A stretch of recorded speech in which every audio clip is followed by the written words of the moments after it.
Good afternoon, everyone, and welcome to Fridays with Keenan's Cutting Edge. My name is Jenna Labor, and I will be your host as we explore the dynamic world of Don Keenan's trial philosophy, The Cutting Edge. Those of you joining us live this afternoon have the opportunity to ask questions and interact with our speaker. So if you have a question, please type it into the comment section below, and we'll be sure to address it. Episodes are released each week following the live broadcast, so be sure to hit that subscribe button and click the alerts icon to make sure you don't miss an episode. Today, we have Mark Milhollin with us out of Georgia, Bainbridge, Georgia, to be exact, to talk about the Paralegal Seminar. This is a fantastic seminar to get your whole office tuned into the edge so everyone understands what discovery we're sending out, why, and how to support an edge case from intake to trial. Mark practices personal injury law in Georgia in addition to being KTI faculty. As always, we will put his contact information in the description below so that you can contact him directly with any questions you have about the seminar, the colleges he teaches, or anything else edge. Mark, talk to us about what our support staff can expect when they attend this seminar.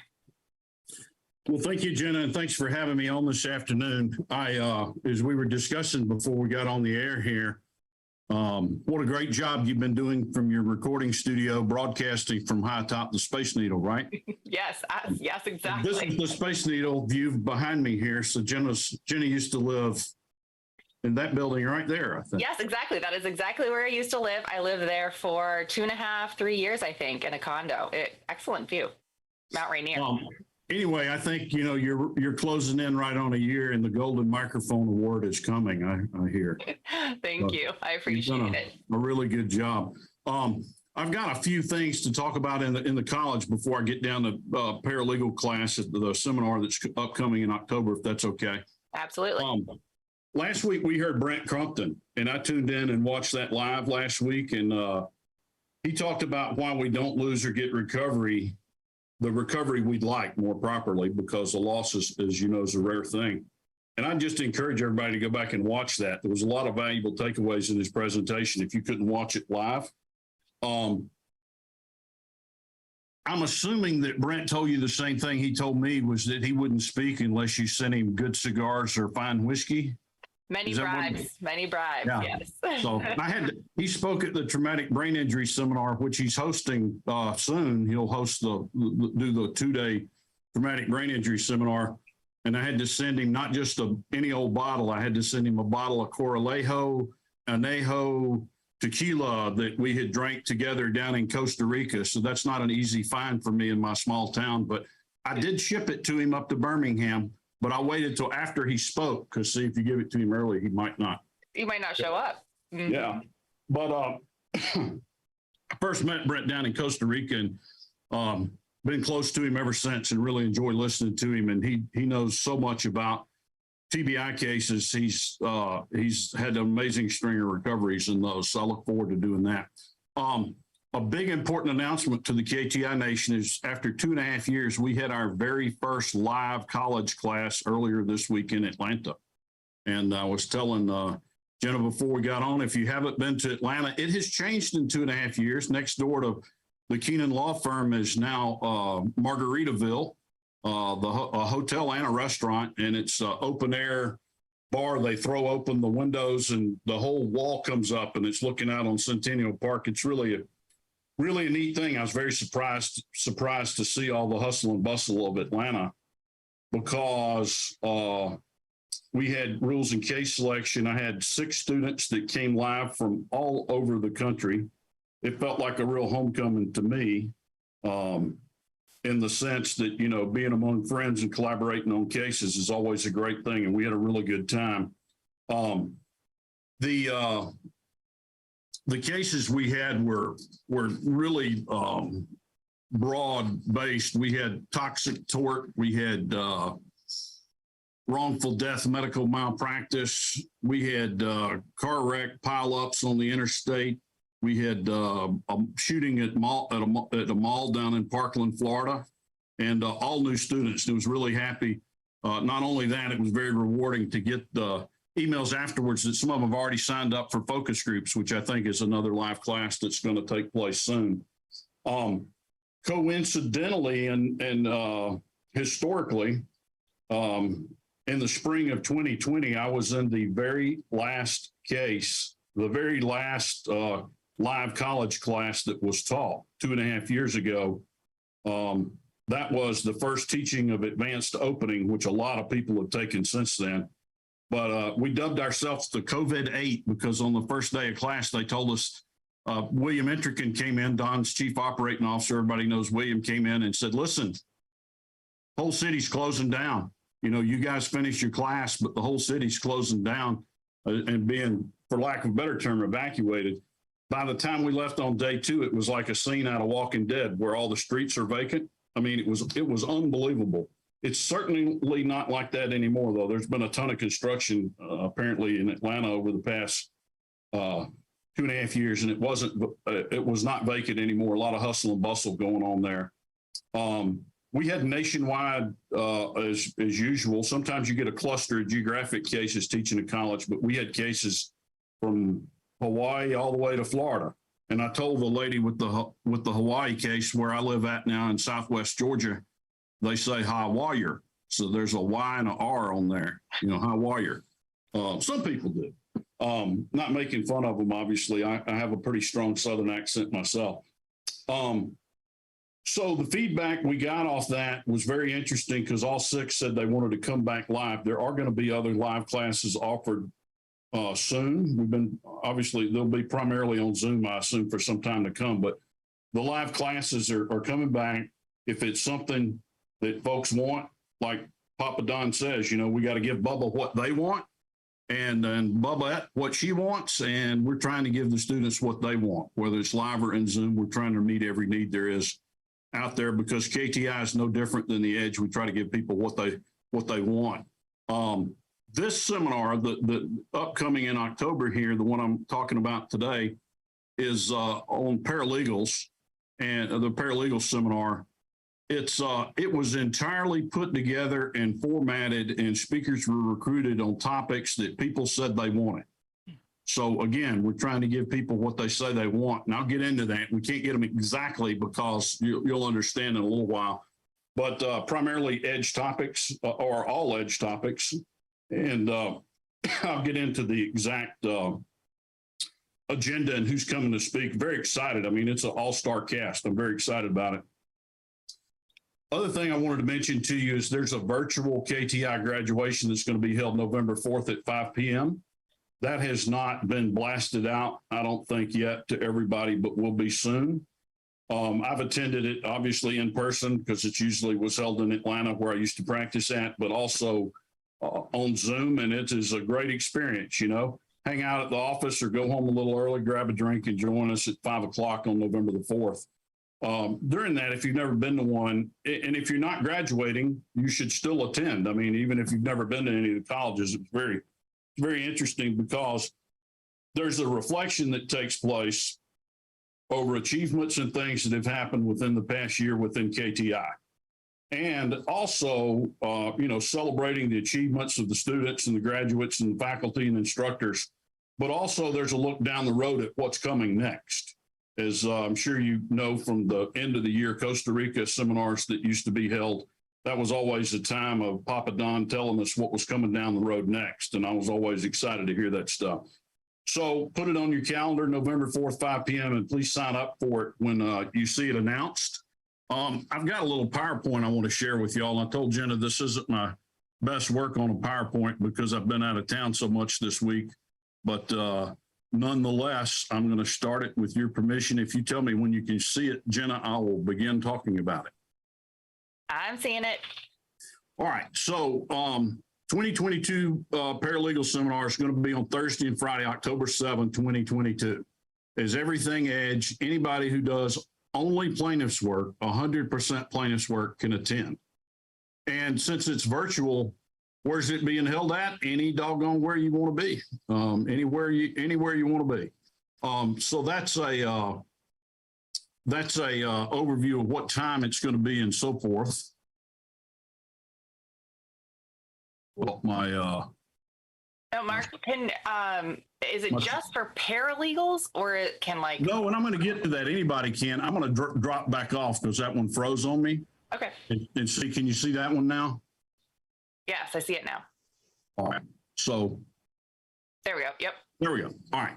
So anyway, talking about the paralegal seminar, what a paralegal or staff member or lawyer will get. And when I put this together, I was pretty amazed at what I kind of discovered on my own, and I'll get to that. The last paralegal seminar was held 3 years ago at Seaside. I sent my paralegal because I just moved down here to Bainbridge, Georgia, out of Marietta, north of Atlanta, and I sent her down there because she'd never been exposed to anything edge, and she came back on fire to help me with edge cases, and she learned a lot while she was down there. We don't have time to teach everything, so having somebody else to familiarize people was a great thing for me. But why you should attend the last paralegal seminar, a lot of things were introduced and talked about, but things have evolved and changed within the edge. And I'm sure Jenna can testify to that. Within the past 3 years, it always evolves and gets better and better. There's been new classes added to the college. A lot of the classes have been revised. A lot of the materials have been revised. Even rules class, the very first one to be taught back in 2013, underwent a major revision with teaching statistics, and also Jim Lyons developed a PowerPoint that we now use in teaching rules and case selection. So all that stuff was new. The other thing is we've had a real tumult in this country over the past 3 years. People have come and gone and moved and downsized and upsized since COVID and everything else under the sun. And the third thing that's happened that goes to why is, like Don told us when COVID happened and everybody's kind of freaking out, sharpen your sword. You know what to do. The courthouses are closed down. Well, people went to more classes and took more classes and worked on their cases harder and trained in the edge more. So there's been a lot that's happened over 3 years. And I'm going to get to the topics and statistics about and specifics about it. There's going to be at this paralegal seminar an overview of a lot of the systems we use in the edge. It's probably the broadest based seminar that I've ever seen or been a part of within Keenan Trial Institute. And we're going to provide some specific guidance on the tasks that paralegals can help with. Para, by the way, means beside, not behind. Okay? So you got paralegal, paramedic, paraprofessional. The para part means that they stand beside the professional, not behind, but beside the professional who's been trained and certified and licensed to do the work, and they assist in it. So in that regard, if you're going to work by an edge lawyer, and we all know that do the edge, you cannot do it on your own. It takes a village. You know, you got to have helpers throughout the entire process. And so paralegals are extremely important, and that cannot be overstated. And that's one of the fundamental tenets of why this seminar is being reintroduced after 3 years. There's a lot of parts that go into the system. For those of you who've been around it, you know that it's referred to as a symphony. I have had the pleasure of being around it long enough to watch the symphony add sections, and it's been really great. And if you want to hear the music, you got to play at its best. You got to put all the parts together, and then the symphony plays. This seminar will be the fastest way that I know of to get full immersion training in the edge, and that goes for lawyers, it goes for paralegals, staff members, anybody that wants to attend that qualifies. It also dawned on me, and you asked the cogent question there, Jenna, is this just for paralegals? And the answer is not only no, but heck no. And I'm going to tell you why. And I had this epiphany as it was being put together. If I was a new to the edge attorney, and maybe I had gone online and read the book or looked at something, or maybe been to one college class, or even if I hadn't been in edge class or college, I think I would greatly benefit from attending the seminar because of not only the lineup, but who the presenters are. And you'll see who they are, all very first class instructors. But I think it'll be a solid introduction.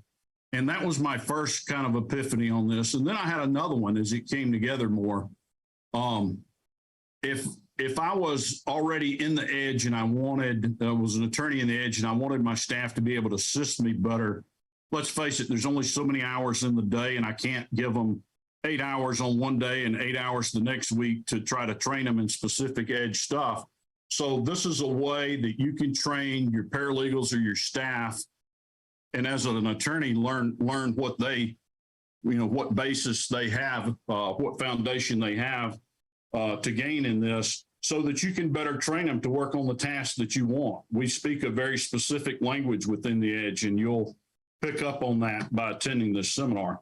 And then even if my third epiphany was, even if I'd been in the edge for a long time, and I have been, and if I think I know it, and I know that I never know it all, right? There's a lot of layers to the onion, a lot of self-study, and that's part of this Friday blog process and Jenna's podcast. But even if I thought I knew a lot about it or felt pretty comfortable in my edge knowledge, I think this would be a great review to review how things are done in the edge as of right now. And as Jenna well knows, that in the edge, we're all about the MRI, the most recent information. Like I said, the college class has changed, but things get focus grouped by Papa Don and folks down at the beach, and they get put out to referring attorneys, and they get tested in the battle of trial. And only when it's Papa Don has a very high standard before he lets this stuff out to the general public, but only if it's been tested in the battle of trials. So a lot has changed. COVID changed a lot. Voir dire changed a lot. A lot of the tasks that we do, a lot of parts of the symphony have changed. So if I'd maybe been away from the edge for a while or was very experienced in it or whatnot, or just wanted an overview, we all know that repetition in the edge is the key of remembering. And if you don't get it the first time because you're drinking from a fire hose, eventually, you're taking a little glass of water and sipping it. And this is a good glass of water to be sipping, I think. It was very telling when we put up the registration for this live. The very first student that signed up or participant that signed up was Dr. Mark Harding out of Iowa. Mark Harding is a malpractice lawyer, primarily, I think, medical malpractice. He's not just a JD lawyer. He is also an MD osteopathic physician. And I had the pleasure of meeting him and getting to know him down in Costa Rica at the end of the year KTI Edge thing, and he is wicked smart. So I don't have to give you a testimonial that he signed up first ought to tell you a lot. Mark Harding's been around a long time and knows a lot. And I think it's, for me personally, and it's always a struggle that all of us go in, that once you get into the Edge program, there's always difficulty with it. Either if you're working with your staff, old staff, new staff, doesn't matter, or you're working with a referring lawyer that has no edge experience, it can be extraordinarily frustrating. It's hard for me to transfer out of my brain to them other than basic concepts, something like case selection criteria. I just don't have time to get into it with them, and quite frankly, don't want to make it, especially if I've got a non-edge attorney that I'm doing a case for or something like that. But the bottom line is we think about cases much differently than most plaintiffs' lawyers. We see them through a different lens, if you will. And we have different processes based on the systems that have been developed and taught. So it'll help you, for lack of a better term, put on your edge vision glasses to go to this seminar and get immersed. And, I don't have to say this, Jenna, you know it well. This is a culture. And it's, the only way to really get into it properly is whole hog, as we say down here, and to do some full immersion baptism. Ain't no sprinkling going on, right? We're going to dunk you under the water, hold your breath. Mm-hmm. And that's what this is going to be. Bonus materials and goals. Papa Don did not want this seminar to be a fluff and buff, okay? This isn't going to be, we're not going to wash your car and buff it, say, gee, isn't that pretty, and come back and see us next time. He wanted attendees to have a foundation in the edge before they attended the seminar. And, he very carefully guards the information so that, we're not, another Southern saying, we're not casting pearls before the swine, right? Biblical saying there, meaning that you have to have some foundation in it, and then you'll recognize what the pearls are and make a beautiful necklace out of them. So the we also wanted to make it convenient for people to attend this seminar, and we put a lot of thought in this. We went virtual instead of live. The last one 3 years ago was live. And we wanted, for firms with participating members, we wanted it to be extremely affordable for them. So in other words, we're not doing Friday and Saturday. We tried to put on the POV of a law firm, if you will, and we'll get into that in the seminar, what point of view, or what Mindy sometimes call point of vision is. We wanted it to be affordable. So we're not charging an arm and a leg for it. It's not on Friday and Saturday. So, and I'll do my absolute best not to run much past 5 o'clock Central on this thing, so folks can get home to their families. And, you know, recognizing that we have other lives, it's not being taught on Saturday, it's being taught on Thursday and Friday, so folks can put family first and still gain this information. And we're doing it virtual, so nobody has to pay any overtime per staff, right? That's another reason we're not, if they're at the end of a 40-hour work week, we don't want them working anymore. We don't want law firms paying time and a half. We don't want them paying travel expenses and other things, as an encouragement for as many people to sign up as they can. The Welcome to the Edge seminar that we all watch in order to, it's one day now. It used to be a 2-day live seminar. There were several iterations of that. But we all have to watch the Welcome to the Edge seminar to walk through the gates of the Keenan Trial Institute and enroll in college classes. And I think you can watch it online. It's $450.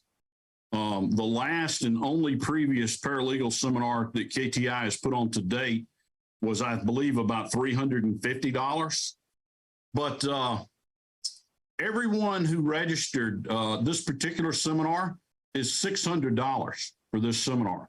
And so because Papa Don wanted them to have a foundation, you have to watch the Welcome to the Edge if you've never seen it before, and you have to take the test to check and see if you have the knowledge. Now, I'll be the first to tell you, Dean Hoey's not going to have them all graded by October the 6th, but eventually, and it gives you a gut check, because if I remember correctly, you find out the right answers going through the process, or find out if you were wrong or whatever. But so Papa Don didn't want people to not fully benefit from having some background in the Edge and having a foundation to receive this material that'll be taught at the Paralegal Seminar. Power words here, Jenna, quid pro quo. You get this seminar, but you got to do that. And that is, you got to go to the introduction first. So think about it. For $600, you get a 7.5 hour introduction to the Edge, same one the lawyers watch. And then you get 2 days of paralegal stuff put on by what I think is a group of the best instructors in the Edge.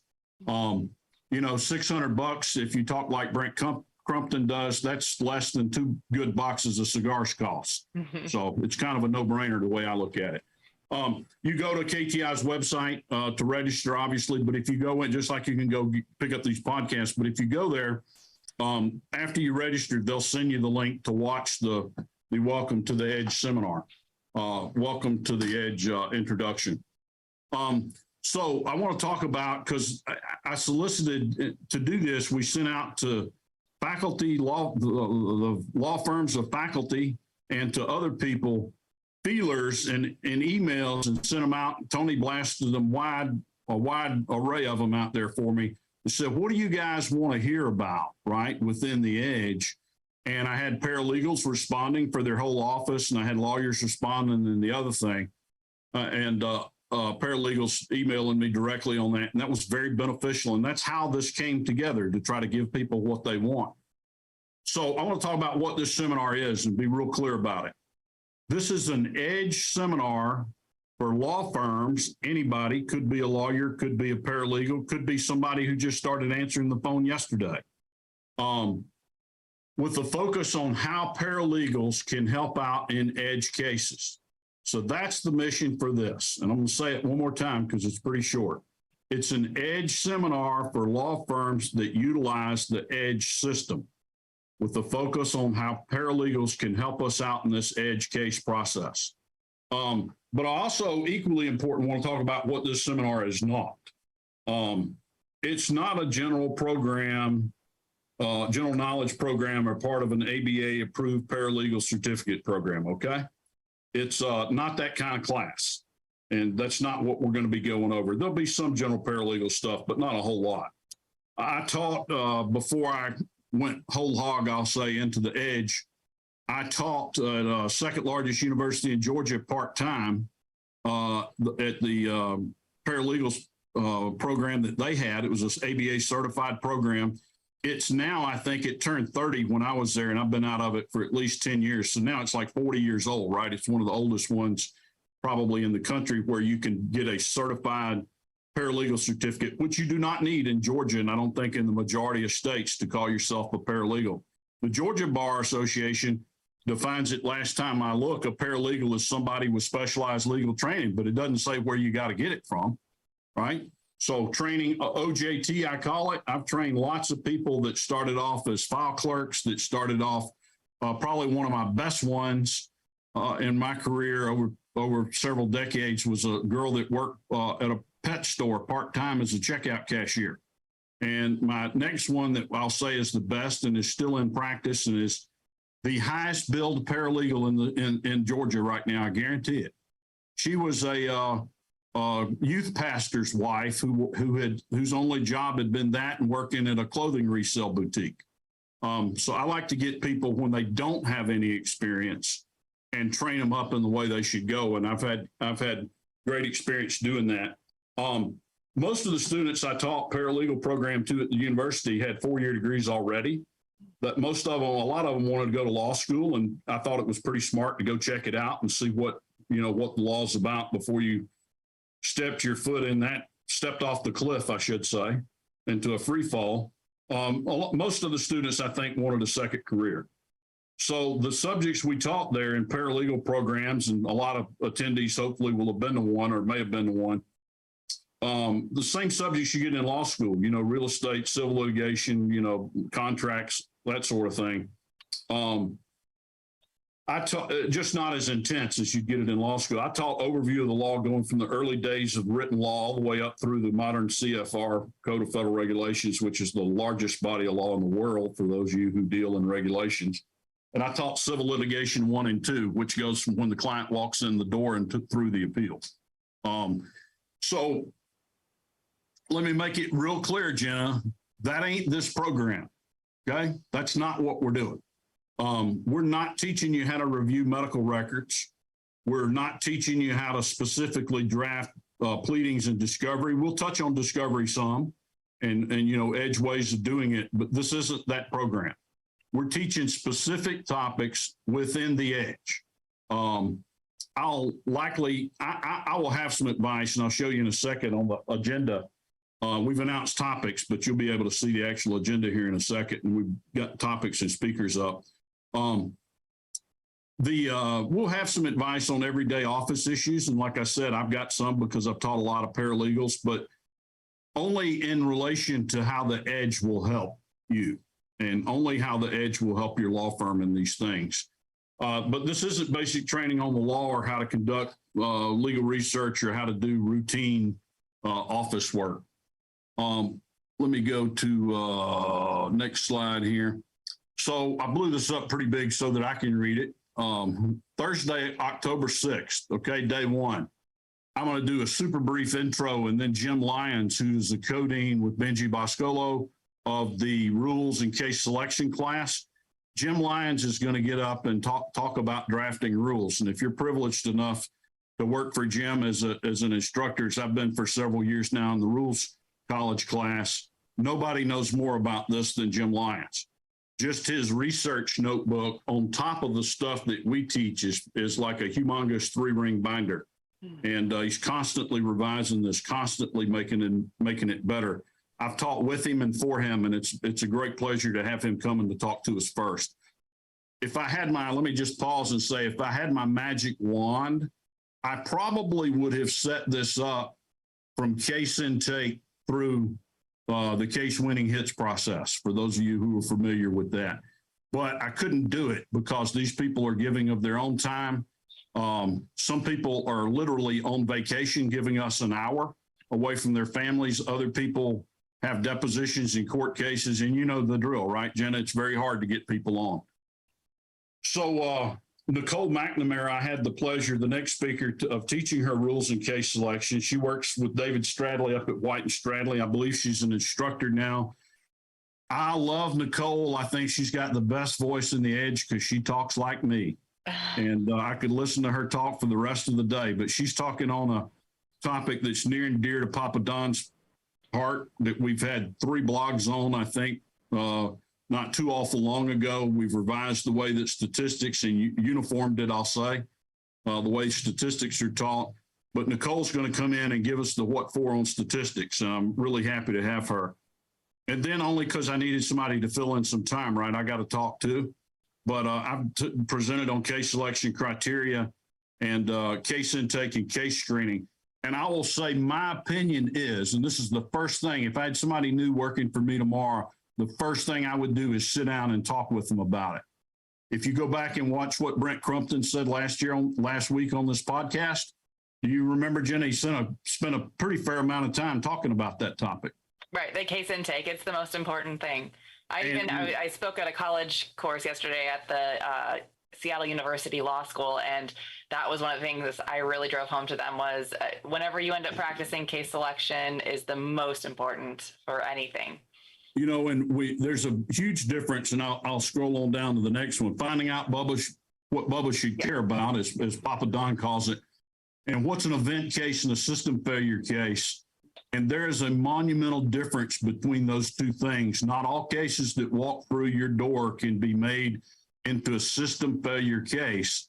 And I work with some advertising firms, and I get cases from when an advertising firm has been the second, and those are very paralegal driven practices, obviously. And I look at it, it amazes me that I look at it totally different than they do. You know, it might be to them a medical expense case, and gee, my client can't wear high heels anymore.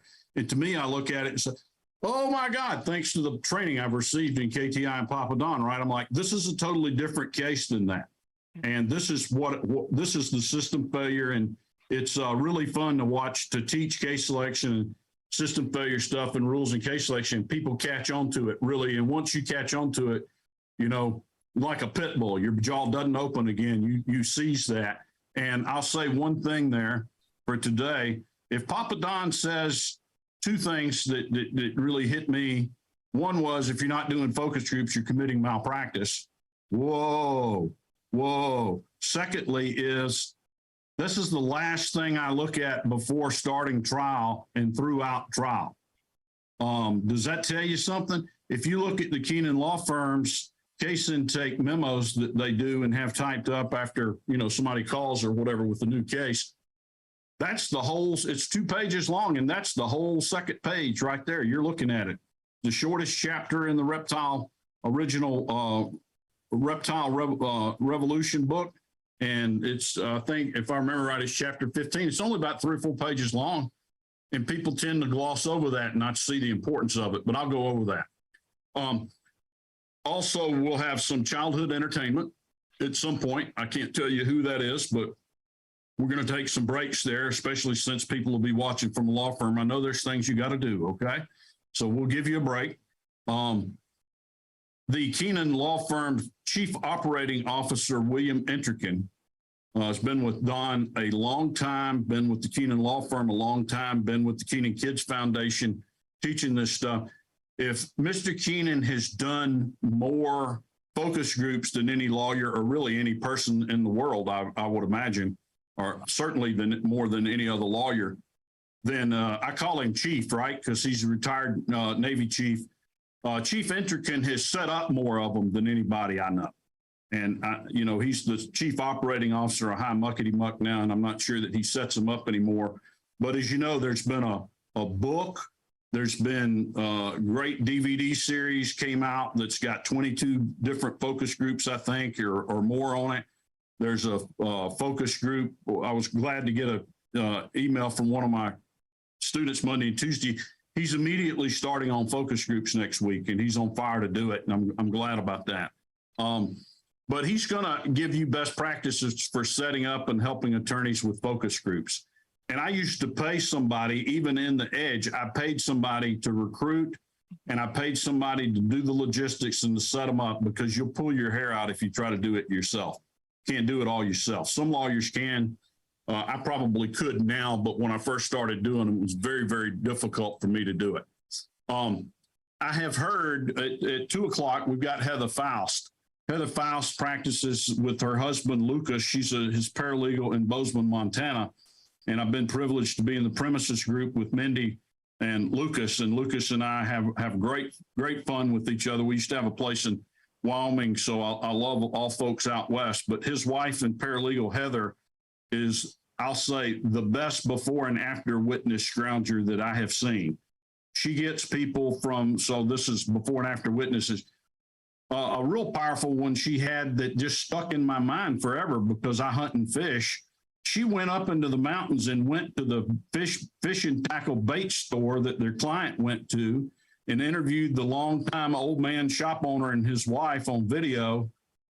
And I got news for you. You could have brought 100 neuropsychologists or neuropsychiatrists or anybody else under the sun. And that before and after is what really convinces you of how this man's personality changed and how the light went out of his life and how he used to know exactly what he was and was all full of vim and vigor. And now he comes in and just kind of wanders around and doesn't even know what he's looking for anymore.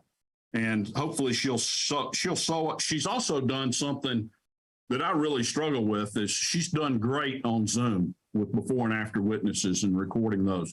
Powerful, powerful stuff. We always say that if the experts don't carry the cases, before and after witnesses do, and she's got that down, I think. Hopefully I'll see some new stuff from her too, but she's really great at it. People just naturally open up to her and she'll tell you how to do that.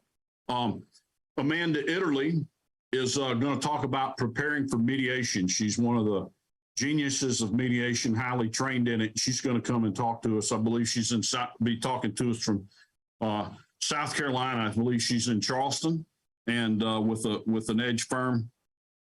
Doug Dykes, Panama City Beach, as Papa Don calls Doug Dykes, he calls him senior, I believe. Doug's a wonderful human being. He's going to come talk about demonstrative evidence, which will be concentric circles, the MOI, MOE. And again, this is all a language-based learning process. MOI is the mechanism of injury, MOE being the mechanism of event. And this is all visual demonstrative evidence. And he's going to come on and talk to us about how you can do those things to show what happened in your case, what the injuries were. And the beauty of it is none of this stuff. And I've learned so much. I didn't really grasp the concept of concentric circles, but boy, after I've seen enough of them, it's very helpful to in opening statements and other places throughout the case to explain what happened without words. I mean, with very few words, Bubba can understand. I've invited, and some of them will not be able to come back, but hopefully at the end of the day, and notice this says 5 o'clock, so that's 6 o'clock Eastern, but I'm hurrying as fast as I can because I want people to leave on time. Friday is my goal, right, for the weekend. So disconnects, takeaway, questions. Hopefully we'll bring a panel back and have a discussion for that. And like she said, when we started, if y'all got, I can't see the chat box from my screen, but if we've got questions, throw them up there in the chat. The very next day, we have Mallory Garrison, who's in Tennessee. Tony Seaton, the administrator of the Keenan Trial Institute, has worked with Mallory and has also given her guidance on how to assist attorneys in edge cases. And she's been doing that for a long time and has got a lot of experience with it. So that'll be boots on the ground, lots of experience from a paralegal telling you what to do and how to do it and how to help out and the things that she's done to be an excellent source of information. I encourage everybody to pepper her to death with questions because she's really great at it. Monty Tynes, a longtime edge adherent, way back in reptile days. You can look at his, you can look him up in the edge books. He's been in many, many times. He's going to talk about OSIs. Again, this is lingo, not just for edge, but for a lot of cases. That's other similar incidents. Very important, not just for damages and liability, but also in my state for punitive damages. And there's specific things to look for and specific ways to find them. And God knows it's a needle in a haystack. But hopefully Monty's going to tell us how to get some of those, how to find some of those needles more easily. And I kind of combine this with another topic. He's got dirt on the defendant. right? We all like to get dirt on the defendant. So he's going to help us with that. 11 o'clock is Devon cutting, which will be 12 Eastern for us. We've got a new college class since we've been down and out with COVID called Case Winning Hits. And I'm privileged enough to have gone through it a couple of times with referring attorneys, Mindy teaching it. She's the head of that.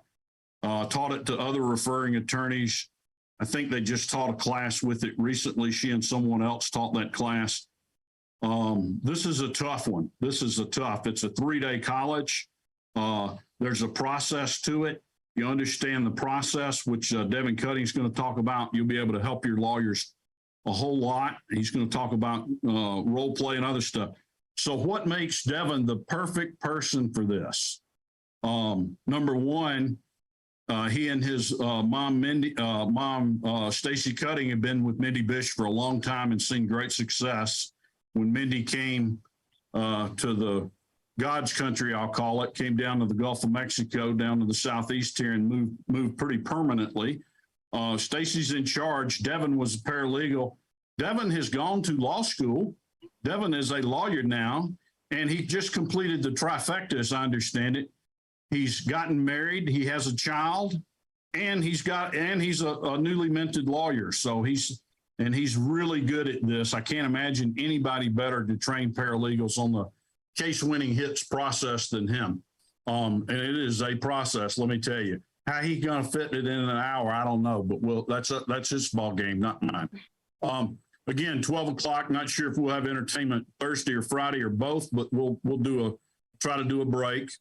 We're privileged at 1 o'clock to have KTI's Dean of Students, David Hoey, without which Papa Don said we wouldn't have a trial college, because David was who he wanted to be put in charge of it. If David said no, this never would have happened.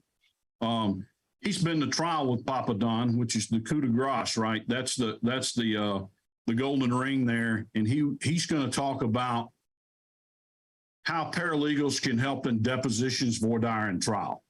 And he's not going to teach everything that he could teach that might contain some secret sauce there, but he's going to train folks. And one thing I learned early on is you got, like I said before today, you got to have some help.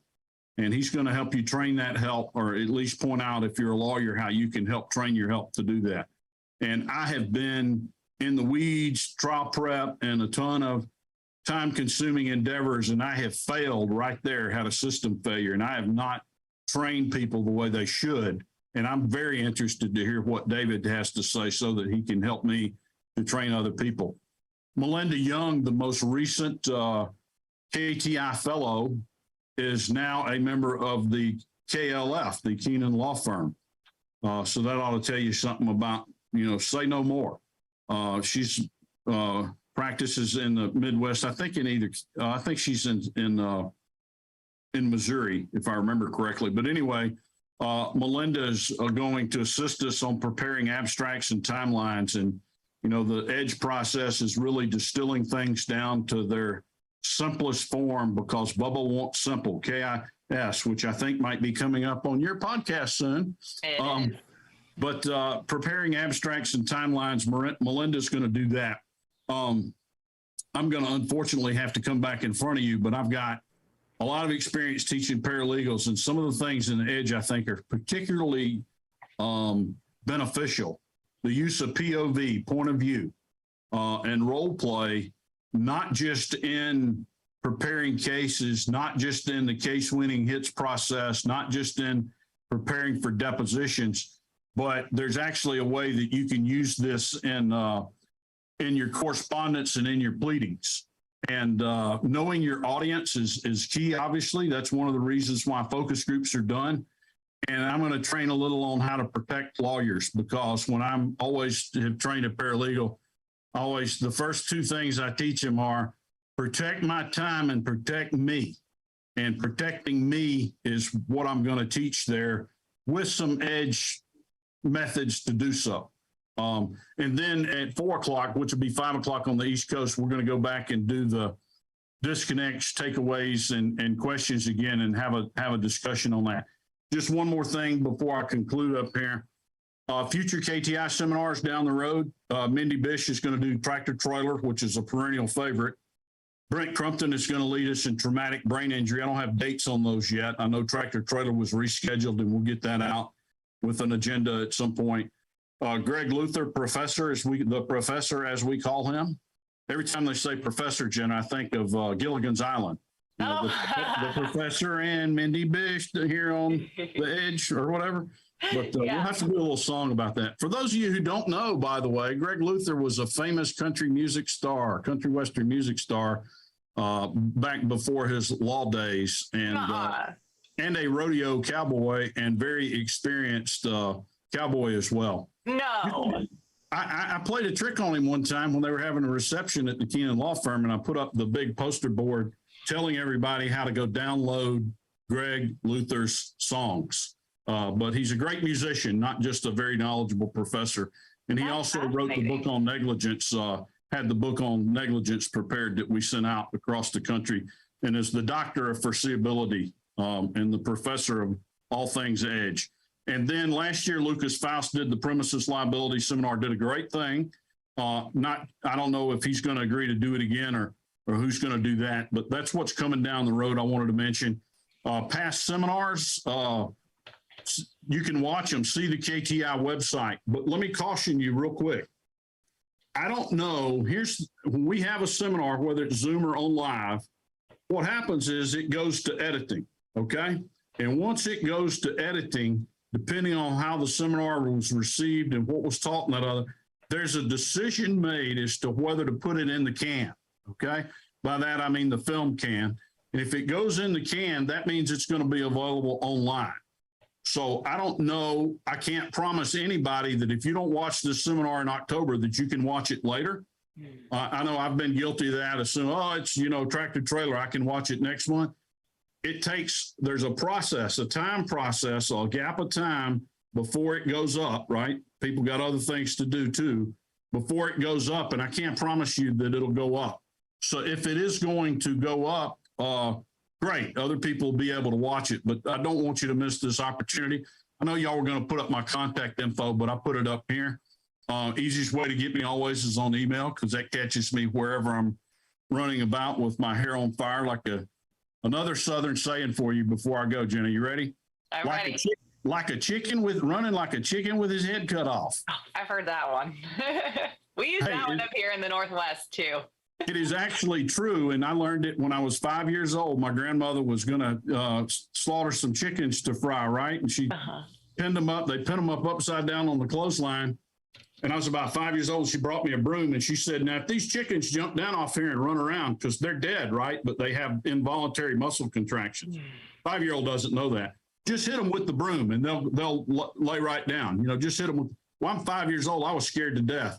So I know from personal experience from an early age, I got code on chickens with their head cut off. Oh, man, that's crazy. I don't know. I mean, this is the thing. I am a bona fide, omnivore. I eat meat, I eat vegetables, whatever. But thinking about the process of how that gets from farm to table, God bless whoever does that, because I appreciate it. Well, I was raised a little different. We did, both sides of my family were farmers, and farm to table was the way. My grandparents sent kids to University of Georgia, and I'm surrounded by agriculture study, and I'm surrounded by agriculture right now. There's lots of it down here in Southwest Georgia. We got peanuts and tobacco and cotton and lots of tomatoes, believe it or not. Most people don't know that. We're probably even Cuban cigar wrappers used to be grown in what they call shade tobacco facilities around here. But we've got a town called Cuba and one called Havana. But you got to call it right. Now, if you're down here, it's Havana. If you say, where's Havana, they'll tell you it's in Cuba. You say, where's Havana? It's just down Highway 27 across the state line, right? Okay. Do they pronounce Anyway, that's what I got. Any questions, anything you need, I'm here for you. Yeah, no questions from the audience yet. What I was kind of thinking about is if you're kind of on the fence, let's say you're listening to this or you know about the Paralegal Seminar, if you're on the fence about whether to, I mean, it's full 2 days of support staff spending time not on cases, on something else. What's the number one reason you'd suggest hopping off that fence and sending them over there? God, there's so many reasons. It's hard to come up with just one. I'll put it to you this way. This is the cheapest way for you to get into it and figure out what it is and to see more of the moving parts than any other seminar. And it's not case specific. You know, it's not premises. It's not med mal. It's not trucking. It's the whole ball of wax. If you want to look at it, you know, a little closer than 40,000 feet in the air, this is your chance to do it. And it's like heard it said many times, you know, in rules class, I always think that's the first class, right? That's the intro class you got to take to get to the rest of the colleges. There's always about 1 in 12 that'll give you a little pushback on it. You know, they're on the fence. They signed up, they paid $1,500. They don't know if they're going to be an edge lawyer yet. They heard about this reptile thing. They came to the seminar. They really don't know. And we'll be the first ones to tell you, if it ain't for you, don't come back. Mm-hmm. But my goal is by the time you take the intro and go through 2 days of paralegal, you're going to be on fire to help out at your law firm, to include putting your boot up the derriere of your lawyers and getting them to go to more colleges so that they can completely graduate. Whoa, we had a doorbell, and that is a big deal at this house. Dogs are like losing their minds. Sorry about that. No, but I'd say the number one reason is this is the easiest, cheapest way. I realize 3 days is a big chunk of time. And if you don't ever come back, you're still going to take away a lot with you that I think you'll, like I say, it's all about the glasses you see cases with. And if you do nothing else but come in and look at the case selection criteria and a few other things, start thinking about your cases differently, that's a great thing. But this is just an easy, you know, you got to pay $450 for the intro. So why not pay another $150 and go through all of these topics with the best instructors? I mean, I'm sure you were impressed with the list, were you not? Oh, absolutely. No, I think it's fantastic. I was just texting Young G about we sent our paralegal 2-1, I think that maybe the last time we had it or whatever. And I think it was helpful, but I think that he might need a refresher. And one of the things that really struck me was our law firm is just 2 lawyers. It's me and it's Young G, and we have 1 paralegal. So if, you know, I did a deposition last week and Young G could not attend, and, you know, it's important to have a watcher, right? I mean, folks out there who are listening and who know why you need a watcher. Folks out there who are listening and haven't been to edge courses or anything like that, you will learn how important it is to have somebody with you to watch what you're doing and how you're doing it and how the answers are coming in. And my paralegal was the videographer for this. And I thought, as you're speaking about it, I'm like, man, it would have been really nice for me to have him trained on how to spot stuff. And, you know, so that's one in and of itself. So I'm small firm too. And my wife has served as my paralegal for years, and not so much lately because her mom's been sick and things like that. But she gets upset when she can't go to one of my depositions because she knows the case and she knows what I'm looking for. And to give you a little preview, you know, we're looking to make hits and specific points at a deposition. But when you're there in the thick of battle and you have 1,000 things going on in your mind and you're cross-examining a witness, it's very hard for me to have the perspective to say, oh, how did I do on that deposition? Because quite frankly, I don't know. I'm just like a jury deliberating a case and reaching a decision. You know, I get some sense, but I don't want to be overconfident. But what Don calls is putting the berry in the bucket, right? You train them up on the things you want out of the deposition, and then you take them outside when you're in it and say, did I get that point? Was that clear? Mm-hmm. And a lot of times Papa Don, he had a favorite guy that he used forever and ever. But a lot of times Papa Don says that his watcher would say, no, you didn't. And he's like, well, doggone it, I thought I got that. And he's like, no, you didn't. He's like, okay, we'll go back in and get it. So you got to have somebody helping you. It's extremely helpful, not just in depositions and so forth, but there's a lot of things paralegals can help in that don't, and I think it's for lack of time for training them, like how to role play the witness and things like that. A lot of times I'll use somebody to do that, and it's always pays dividends in your cases. It does. Yep, absolutely. And to be able to use a support staff person who might not have been trained as a lawyer, their mind is not all warped and distorted like ours is another way to have a window into what Bubba might think as well. It's almost a mini focus group of those hits, of those things, of those concepts. Did that deposition go well? Does this discovery make sense? Would you want this as a non-lawyer, that type of thing? I literally asked that question. Hey, read this. What do you think about it? If you were the defense attorney and you got this, how would that, or the judge or whoever, how would that make you feel? Because they have a different perspective. Like you say, their brain's not fried like ours is. Absolutely. Awesome. Well, thank you so much, Mark, for being here today. And thank you for all of you who joined us live for this week's episode of Fridays with Keenan's Cutting Edge. If you liked the episode, please click that thumbs up, and to feed the YouTube algorithm, let the folks at YouTube, the AI folks, know that you find the content that we're putting out helpful, useful, and interesting.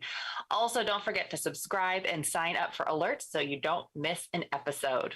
Next week, we have Sean Olson with us, who will be speaking about keeping it simple. Mark mentioned this today, and it's been mentioned in the past on this podcast and in all things Edge, but we really need to be keeping our cases simple. This is something that I continue to struggle with. If you give me a simple case, I will make it complex. If you give me one fact, I will make it into 5. I'm a very details-oriented person, and so I continuously have to work on this, and I'm sure I'm not alone. So I look forward to hearing about this topic from Sean, along with all of you. Have a wonderful weekend, and I'll see you next time.